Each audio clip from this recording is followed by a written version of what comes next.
السلام علیکم ورحمۃ اللہ وبرکاتہ. اہلا وسہلا ومرحبا. آپ سب کو ویلکم کرتی ہوں. نبی صلی اللہ علیہ وسلم نے فرمایا کہ جو شخص علم کے راستے پر چلے اللہ تعالیٰ اس کے لیے جنت کا راستہ آسان کر دیتا ہے. آپ سب کو علم کی مجلس میں، قرآن کی مجلس میں خوش آمدید کہتی ہوں اور دعا کرتی ہوں کہ اللہ سبحانہ وتعالیٰ واقعی ہمارے لیے جنت کی راہیں آسان کر دے. نحمده ونصلي على رسوله الكريم اما بعد فاعوذ بالله من الشيطان الرجيم بسم الله الرحمن الرحيم رب اشرح لي صدري ويسر لي امري واحلل عقدة من لساني يفقهوا قولي. 30واں پارہ. اعوذ باللہ من الشیطان الرجیم بسم اللہ الرحمن الرحیم.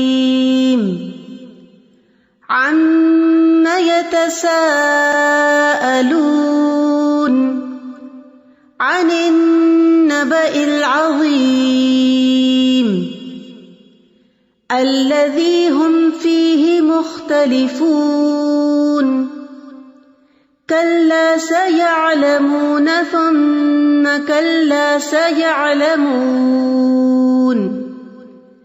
ألم نجعل الأرض مهادا والجبال أوتادا وخلقناكم أزواجا وجعلنا نومكم سباتا وجعلنا الليل لباسا وجعلنا النهار معاشا وبنينا فوقكم سبعا شدادا وجعلنا سراجا وهاجا وأنزلنا من المعصرات ماء ثجاجا لنخرج به حبا ونباتا وجنات الفافا.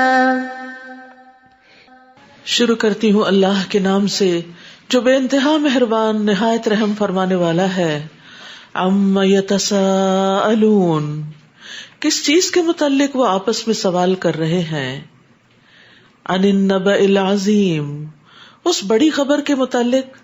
الذی ہم فیہ مختلفون، جس میں وہ ایک دوسرے سے اختلاف رکھتے ہیں، یعنی قیامت کے بارے میں یا پھر قرآن مجید کے بارے میں. اہل مکہ کو خطاب ہے کہ تم آپس میں ایک دوسرے سے چہ میں گوئیاں کرتے ہو، قرآن سنتے ہو، آخرت کے بارے میں سنتے ہو اور پھر کبھی اس کو مانتے ہو، کبھی اس کا انکار کرتے ہو، کبھی اس کے بارے میں شک کرتے ہو. تو انہیں بتا دیا گیا، وارن کر دیا گیا کہ اگر آج ایمان نہیں لاتے تو جلد ہی تمہیں اس کی حقیقت پتہ چل جائے گی. کلا سیعلمون، ہرگز نہیں، جلد ہی انہیں معلوم ہو جائے گا. ثم کلا سیعلمون، ہاں یقیناً انہیں جلد ہی معلوم ہو جائے گا. یعنی آج اس دنیا میں اگر کوئی انسان آخرت کا انکار کرتا ہے، قیامت کے آنے کا انکار کرتا ہے، تو اس کے انکار سے ایسا تو نہیں ہو سکتا کہ قیامت نہ آئے. وہ تو آئے گی، اور جب آئے گی تو وہ اتنے بڑے پیمانے پر آئے گی کہ یہ خود دیکھ لیں گے، یہ سب جان لیں گے اور پھر کوئی بھی وہاں سے بھاگ نہ سکے گا. لیکن اس کے آنے سے پہلے پہلے اللہ سبحانہ وتعالیٰ کائنات کی نشانیوں کو دکھا کر اس کے بارے میں یقین دہانی فرما رہے ہیں. الم نجعل الارض مہادا، کیا ہم نے زمین کو ایک گہوارہ نہیں بنایا. والجبال اوتادا، اور پہاڑوں کو میخوں کی طرح گاڑ دیا. وخلقناکم ازواجا، اور تمہیں جوڑے جوڑے پیدا کیا. وجعلنا نومکم سباتا، اور ہم نے تمہاری نیند کو آرام کا ذریعہ بنایا. تو اللہ سبحانہ وتعالیٰ یہاں پر ان لوگوں کو جو انکار کر رہے تھے کچھ نشانیاں دکھا رہے ہیں کہ کیا ہم نے تمہیں بڑی بڑی نعمتوں سے نوازا نہیں؟ کیا ہم نے تمہارے لیے زمین کو نرم اور تمہارے لیے کھیتی باڑی کرنے، گھر بنانے، راستے بنانے کے لیے ہموار نہیں کر دیا؟ اور پہاڑوں کو میخیں نہیں بنا دیا کہ وہ تمہیں لے کے ڈھلک نہ جائیں؟ اور تمہارے اندر مرد اور عورت کی شکل میں جوڑا پیدا کیا تاکہ تم ایک دوسرے سے سکون حاصل کرو، آپس میں ایک دوسرے سے محبت ہو اور دونوں سے پھر اولاد ہو. تو یہ تمام نعمتیں تمہیں عطا نہیں کی. پھر اسی طرح تمہاری نیند کو تمہاری راحت کا ذریعہ بنایا کہ جو تمہیں ان تمام چیزوں سے کاٹ دیتی ہے جو تمہیں تکلیف دیتی ہیں. یعنی نیند سے تمہیں بے پناہ فائدے حاصل ہوتے ہیں. کہا جاتا ہے کہ نیند صرف تھکاوٹ ہی دور نہیں کرتی، انسان کے جسم سے بہت سے زہریلے مادوں کے اخراج کا باعث بھی بنتی ہے، صحت کے لیے انتہائی ضروری ہے. اور جہاں تک نیند کا تعلق ہے تو نیند کے معاملے میں ہم سب کو فطرت کی طرف آنا چاہیے، یعنی رات کو وقت پر سونا چاہیے اور دن کو کام کاج کے لیے رکھنا چاہیے. رات کو دیر سے سونا خلاف فطرت عمل ہے اور عشاء کے بعد جاگتے رہنے کی ممانعت کی گئی ہے. یاد رکھیے جب ہم ایک سنت کے خلاف جاتے ہیں، جب ہم ایک چیز ایسی کرتے ہیں تو اس کے نتیجے میں بہت سی خرابیاں پیدا ہوتی ہیں. ابو برزہ سے مروی ہے کہ رسول اللہ صلی اللہ علیہ وسلم عشاء سے پہلے سونا اور اس کے بعد گفتگو کرنے کو ناپسند فرماتے تھے. حضرت عائشہ کہتی ہے کہ رسول اللہ صلی اللہ علیہ وسلم عشاء کی نماز سے پہلے نہیں سوتے تھے اور عشاء کے بعد باتیں نہیں کرتے تھے.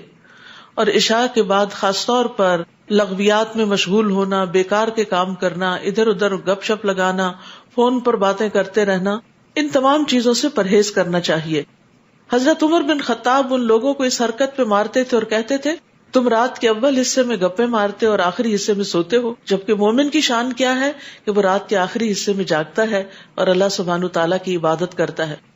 تو جو لوگ فطرت پر ہوتے ہیں، ان چیزوں پر عمل کرتے ہیں، ان کی زندگیوں میں بہت سی مشکلات ختم ہو جاتی. جب ہم خلاف فطرت چلتے ہیں تو اس وقت نہ صرف یہ ہے کہ اللہ تعالیٰ کے ایک حکم کی، ایک سسٹم کی نافرمانی اور خلاف ورزی کر رہے ہوتے ہیں، بلکہ اس کے نتیجے میں بہت سی مشکلات کو بھی فیس کر رہے ہوتے ہیں. وَجَعَلْنَا اللَّيْلَ لِبَاسًا، اور رات کو پردہ پوش بنایا. وَجَعَلْنَا النَّهَارَ مَعَاشًا، اور دن کو معاش کا وقت بنایا.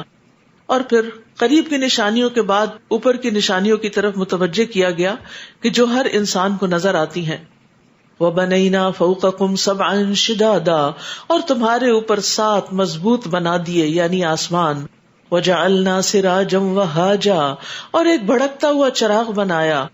وَأَنزَلْنَا مِنَ الْمُعْصِرَاتِ مَاءً ثَجَّاجًا، اور نچڑنے والے بادلوں سے لگاتار بارش برسائی. لِنُخْرِجَ بِهِ حَبًّا وَنَبَاتًا وَجَنَّاتٍ أَلْفَافًا، تاکہ اس سے ہم اناج اور سبزی اور گھنے باغ اگائیں. یعنی یہ بارش تمہارے لیے زمین پہ ہریالی لاتی ہے اور تمہارے لیے بے شمار فائدوں کی چیز ہے، جس میں سبزیاں اور پھل اور غذائیں جو ہیں وہ اگتی ہیں. یہ ساری نشانیاں اس بات پر دلیل ہیں ان یوم الفصل کان میقاتا، کہ بے شک فیصلے کا ایک دن مقرر ہے، یعنی فیصلے کا دن ایک مقرر وقت پر آ ہی جائے گا. جس رب نے یہ سب کچھ بنایا اس رب نے ہی قیامت کے بارے میں تمہیں بتایا، اس لیے اس کا آنا بعید از قیاس نہیں. جس دن سور پھونکا جائے گا، قیامت کیسے آئے گی؟ سور پھونکا جائے گا تو تم فوج در فوج نکل آؤ گے، یعنی زمین کی تہوں کے اندر سے جیسے فوجی اور لشکر نکلتے ہیں کہیں سے، ایسے ہی انسان نکل آئیں گے. اور آسمان کھولا جائے گا تو وہ دروازے ہی دروازے ہو جائے گا، اور پہاڑ چلائے جائیں گے تو وہ چمکتی ریت بن جائیں گے. اور دوسری جگہوں پر آتا ہے کہ پھر ان کو اڑا دیا جائے گا، وہ رنگین روئی کی طرح اڑ رہے ہوں گے. اور پھر اس کے بعد یہ ہے کہ زمین بالکل صاف ستھری ہو جائے گی.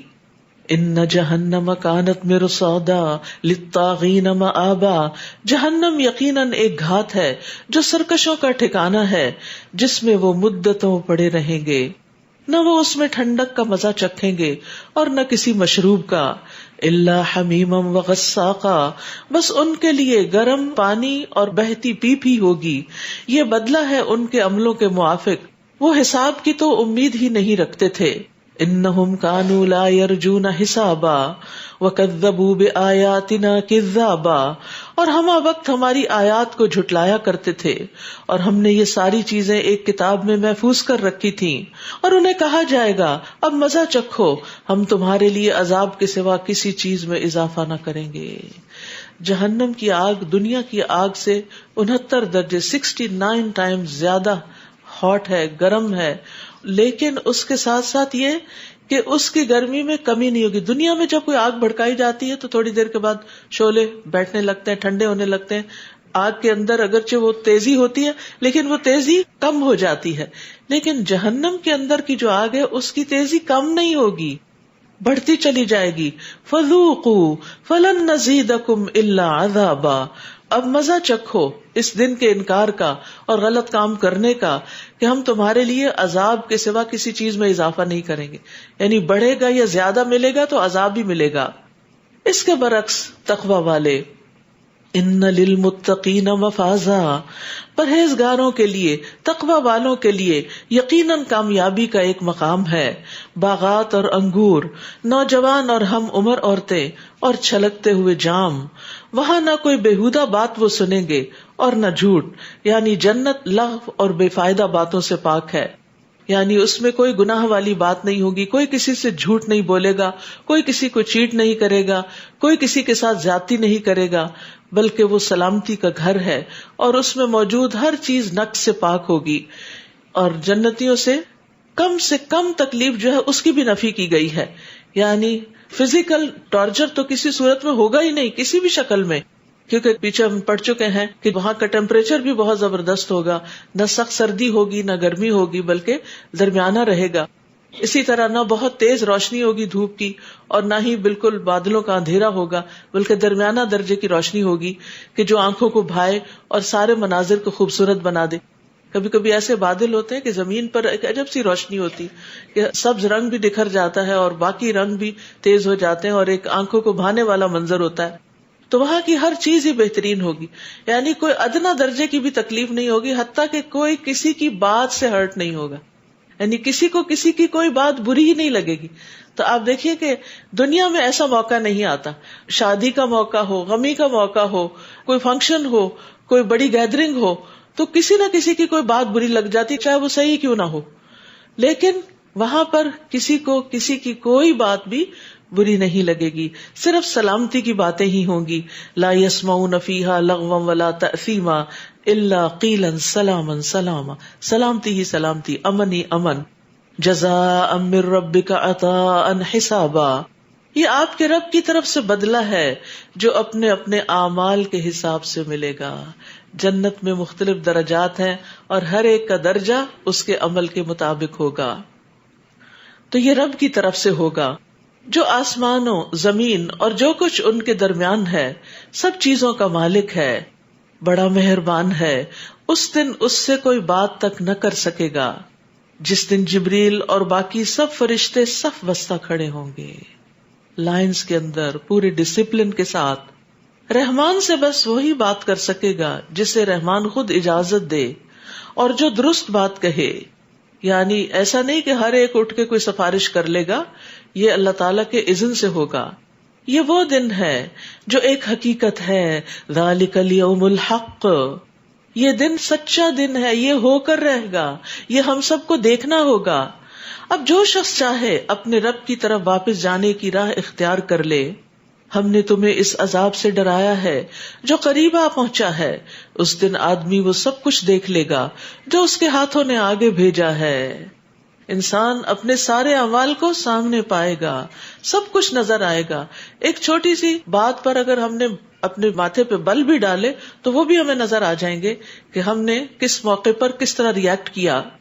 اور کافر کہے گا کاش میں مٹی ہوتا، میں پیدا ہی نہ ہوتا اور آج حساب کتاب کا یہ دن دیکھنا ہی نہ پڑتا. سورۃ النازعات. بسم اللہ الرحمن الرحیم. والنازعات غرقا والناشطات نشطا والسابحات سبحا فالسابقات سبقا فالمدبرات امرا یوم ترجف الراجفة تتبعها الرادفة قلوب يومئذ واجفة أبصارها خاشعة يقولون أئنا لمردودون في الحافرة. شروع کرتی ہوں اللہ کے نام سے جو بے انتہا مہربان نہایت رحم فرمانے والا ہے.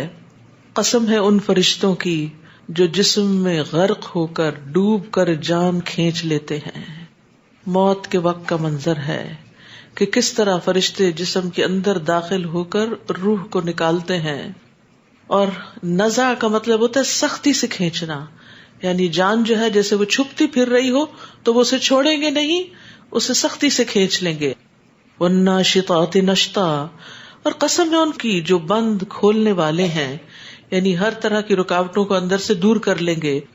والسابحات سبحا، اور ان کی جو کائنات میں تیزی سے تیرتے پھرتے ہیں، یعنی اپنے کام بجا لاتے ہیں، ہمیں نظر نہیں آتے لیکن وہ ہر طرف اللہ کے حکم سے دوڑتے پھر رہے ہیں، وہ اللہ تعالیٰ کے حکم کی فوری طور پر اطاعت کرتے ہیں.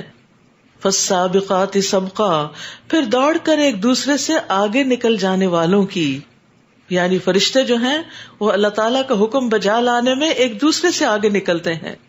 پھر ان کی جو کسی حکم کی تدبیر کرنے والے ہیں، جس دن کانپنے والی زمین کانپے گی، یعنی جب قیامت آئے گی تو شدید زلزلہ ہوگا، اس کے بعد زلزلے کا ایک اور جھٹکا پڑے گا، یعنی ایک کے بعد ایک، اور وہ زلزلہ ختم نہیں ہوگا. دل اس دن کانپ رہے ہوں گے اور ان کی آنکھیں سہمی ہوئی ہوں گی.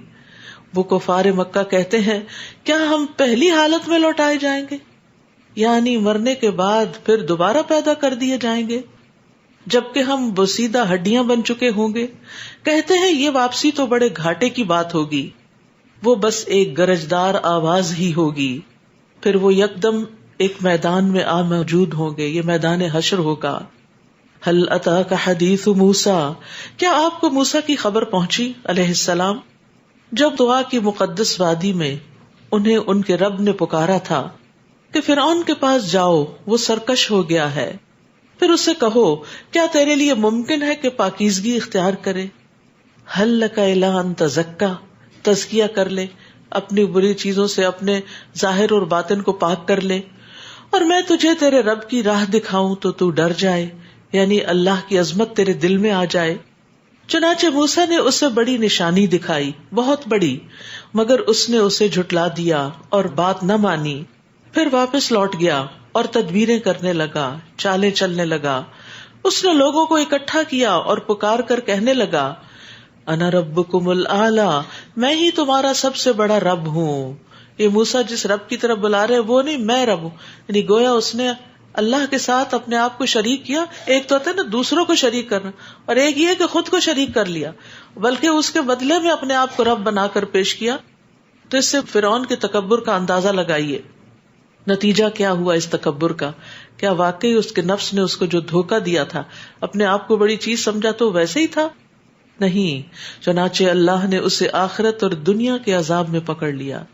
دنیا میں بھی ڈوب کر مرا اور پھر اس کی باڈی کو نشان عبرت بنا دیا گیا، اور اب مصر کے عجائب خانے میں اس کا جسم رکھا ہوا ہے، جو سب دیکھنے والوں کے لیے ایک نمونہ عبرت ہے.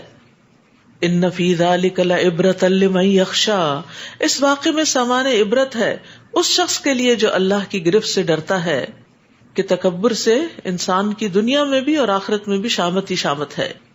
کیا تمہیں پیدا کرنا مشکل کام ہے یا آسمان کو جسے اس نے بنایا؟ یعنی انسان کی پیدائش مشکل نہیں جو تم سمجھتے ہو کہ دوبارہ کیسے پیدا ہوگا، بلکہ اس کے مقابلے میں آسمان کی تخلیق کو دیکھو کہ اس کی چھت کو بلند کیا، پھر اس میں توازن قائم کیا، اس کی رات کو تاریک کر دیا اور دن کو دھوپ نکالی، اور اس کے بعد زمین کو بچھا دیا جس سے اس کا پانی اور چارہ نکالا، اور پہاڑوں کو خوب جما دیا. یہ سب کچھ تمہارے اور تمہارے چوپایوں کے لیے سامان زندگی ہے. فَإِذَا جَاءَتِ الطَّامَّةُ الْكُبْرَى، پھر جب وہ عظیم آفت آ جائے گی تو اس دن انسان یاد کرے گا جو کچھ اس نے کوشش کی ہوگی. یوم یتذکر الانسان ما سعی، اس دن ہر انسان اپنی کوشش کو یاد کرے گا جو اس نے دنیا میں محنت کی، بھاگ دوڑ کی، جن کاموں کے پیچھے تھا، جو اس کا ہم و غم تھا، جس کے لیے وہ اپنی سوچ دوڑاتا تھا، جس کے پیچھے اس کا دل تھا، جس کے پیچھے وہ بھاگتا رہتا تھا. ان سب چیزوں کو یاد کرے گا کہ وہ کیا تھی، مقصد کیا تھا، نیت کیا تھی، منزل کیا تھی، زندگی میں گولز کیا تھے. اگر وہ آخرت اورینٹڈ تھے تو کامیاب ہی کامیاب ہوگا، اور اگر وہ صرف دنیا ہی کی دوڑ تھی تو انسان اس پہ پشیمان ہوگا. وَبُرِّزَتِ الْجَحِيمُ لِمَن يَرَىٰ، اور جہنم کو ہر دیکھنے والے کے سامنے لایا جائے گا. فَأَمَّا مَن طَغَىٰ، سو جس نے سرکشی کی، وَآثَرَ الْحَيَاةَ الدُّنْيَا، اور دنیا کی زندگی کو ترجیح دی. جس نے سرکشی کی یعنی اللہ کا حکم نہیں مانا، اپنا سر اٹھایا کہ نہیں میری عقل زیادہ ہے، میں زیادہ صحیح سوچ رہا ہوں. یہ قرآن آؤٹ ڈیٹڈ کتاب ہے، 1400 سال پہلے کی باتیں ہیں. تو جو شخص سرکشی دکھائے، تکبر کرے اور اس کتاب کے سامنے، اپنے رب کے سامنے نہ جھکے، اور کیوں؟ وَآثَرَ الْحَيَاةَ الدُّنْيَا، دنیا کی زندگی کو ترجیح دے، فَإِنَّ الْجَحِيمَ هِيَ الْمَأْوَىٰ، تو جہنم ہی اس کا ٹھکانہ ہوگی. یعنی دنیا کی زندگی کو ترجیح دینا، اپنی خواہشات کے پیچھے دوڑنا اور اللہ کی نافرمانی کرنا، اس کا انکار کرنا اور اللہ کے احکامات کو نہ ماننا، یہ انسان کو برے انجام کی طرف لے جانے والا ہے. وَأَمَّا مَنْ خَافَ مَقَامَ رَبِّهِ وَنَهَى النَّفْسَ عَنِ الْهَوَىٰ فَإِنَّ الْجَنَّةَ هِيَ الْمَأْوَىٰ، لیکن جو اپنے رب کے حضور جواب دہی کے لیے کھڑا ہونے سے ڈرتا رہا کہ ایک دن مجھے اپنے رب کے سامنے جا کے کھڑے ہونا ہے، اور اپنے آپ کو خواہش نفس سے روکے رکھا، یعنی ان خواہشات سے جن پر شریعت نے پابندی لگائی ہے، فَإِنَّ الْجَنَّةَ هِيَ الْمَأْوَىٰ، تو یقیناً جنت ہی اس کا ٹھکانہ ہوگی. تو جنت میں جانے کے لیے کیا ضروری ہے؟ اپنی خواہشات کو کنٹرول کرنا، اپنے نفس کو کنٹرول کرنا، اپنے نفس کا تزکیہ کرنا. بعض حکماء کہتے ہیں جب آپ کوئی درست کام کرنا چاہیں تو اپنی خواہش کو پہچان کر اس کی مخالفت کریں. یعنی تمام اعمال میں سب سے افضل عمل خواہش کی مخالفت کرنا ہے. یعنی انسان یہ دیکھے کہ کیا میں صرف اپنے نفس کی سیٹسفیکشن کے لیے کام کر رہا ہوں یا اللہ رب العزت کی خاطر یہ کر رہا ہوں. یعنی صرف وہ کام یہ اچھے اچھے نہ کریں جن کو آپ کا دل چاہتا ہو، اور وہ چھوڑ دیں جن کو آپ کا دل نہ چاہتا ہو، بلکہ اللہ کا قرب عطا کرنے والے وہ سارے کام کریں خواہ دل چاہتا ہو یا نہ چاہتا ہو. یعنی بعض لوگ نیکی کے کچھ کام کرتے ہیں لیکن وہ ان کی اپنی پسند اور چوائس کے بس ہوتے ہیں کہ ان کا دل چاہتا ہے وہ کریں. مثلا بیماروں کی عادت ہے یا غریبوں کی مدد ہے یا محتاجوں کی مدد، لیکن اگر انہیں نماز کی طرف بلایا جائے تو اس کو دل نہیں مانتا ان کا. تو یہ خواہش نفس کی پیروی ہے. بظاہر جیسے ہم بڑا نیک کام کر رہے ہیں لیکن حقیقت میں وہ اپنی ہی مرضی، اپنے سیلف سیٹسفیکشن کے لیے کچھ کر رہے ہوتے ہیں، اس میں نیت خالص نہیں ہوتی.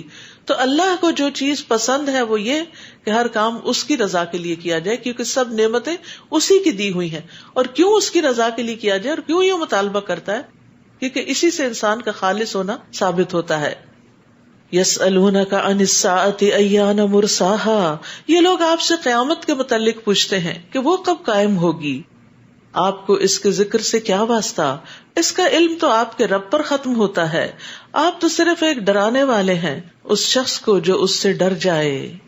جب وہ اسے دیکھیں گے تو انہیں ایسا معلوم ہوگا گویا وہ دنیا میں بس ایک پچھلا یا پہلا پہر ٹھہرے تھے. سورۃ عبس. بسم اللہ الرحمن الرحیم. عبس وتولى ان جاءه الأعمى وما يدريك لعله يزكى أو يذكر فتنفعه الذكرى أما من استغنى فأنت له تصدى وما عليك ألا يزكى. شروع کرتی ہوں اللہ کے نام سے جو بے انتہا مہربان نہایت رحم فرمانے والا ہے. وہ تر شروع ہوئے اور بے رخی کی کہ ان کے پاس ایک اندھا آیا، اور آپ کو کیا معلوم شاید وہ سنور جاتا. ان آیات کے پیچھے ایک پس منظر ہے. روایات میں آتا ہے کہ یہ آیات عبداللہ بن ام مکتوم کے سلسلے میں نازل ہوئی. وہ رسول اللہ صلی اللہ علیہ وسلم کے پاس آ کر کہنے لگے، اے اللہ کے رسول مجھے واعظ و نصیحت فرمائیے. اور وہ اس وقت انہوں نے کہا جب رسول اللہ صلی اللہ علیہ وسلم مشرکین کے اکابر میں سے، بڑوں میں سے کسی بڑے کے ساتھ کوئی دین کی بات کر رہے تھے، اس کو سمجھا رہے تھے. تو چونکہ آپ پہلے سے ایک کام میں مشغول تھے تو اس لیے عبداللہ بن ام مکتوم جو ایک نابینا تھے جنہیں نظر نہیں آیا، تو ان کی انٹرفیئرنس آپ کو کچھ ناگوار سی محسوس ہوئی.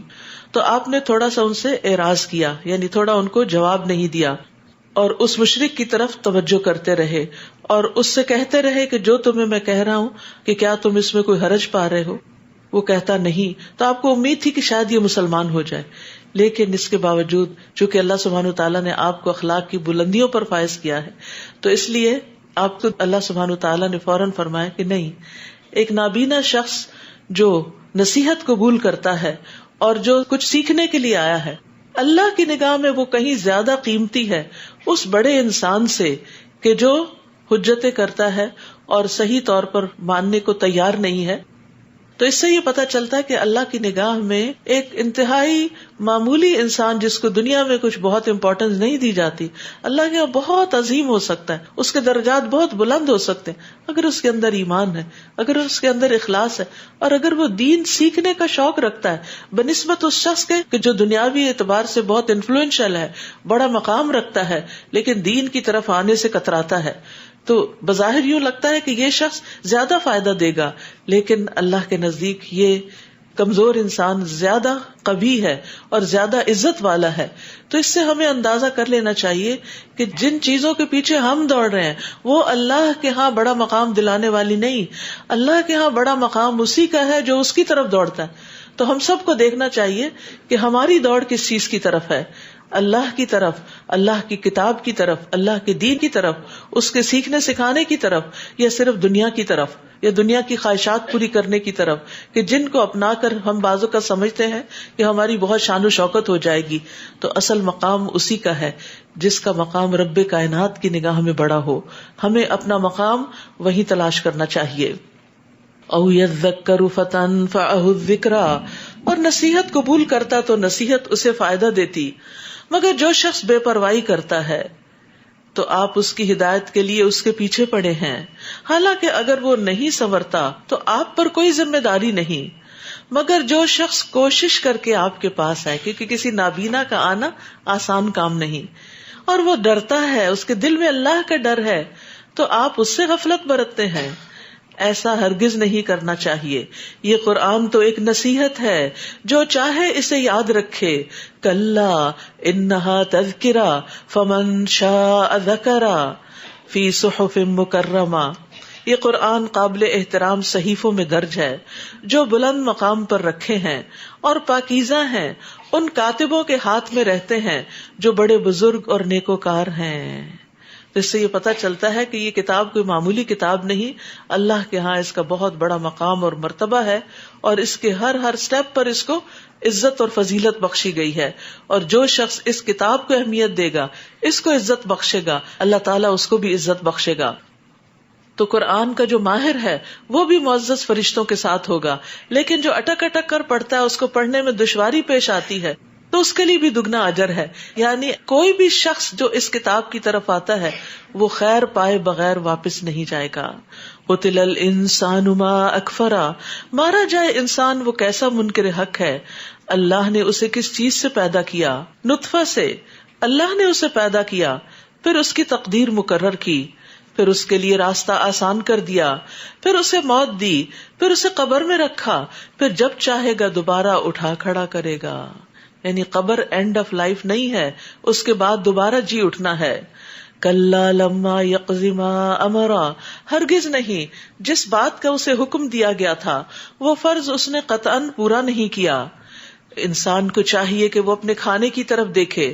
ہم نے ہی اوپر سے پانی برسایا، پھر عجیب طرح سے زمین کو پھاڑا تو اس میں سے ہم نے اناج بھی اگایا، اور انگور اور ترکاریاں اور زیتون اور کھجور اور گھنے باغات اور پھل اور چارہ بھی اگایا. متاعا لکم ولانعامکم، یہ سب کچھ تمہارے اور تمہارے مویشیوں کے لیے سامان حیات ہے.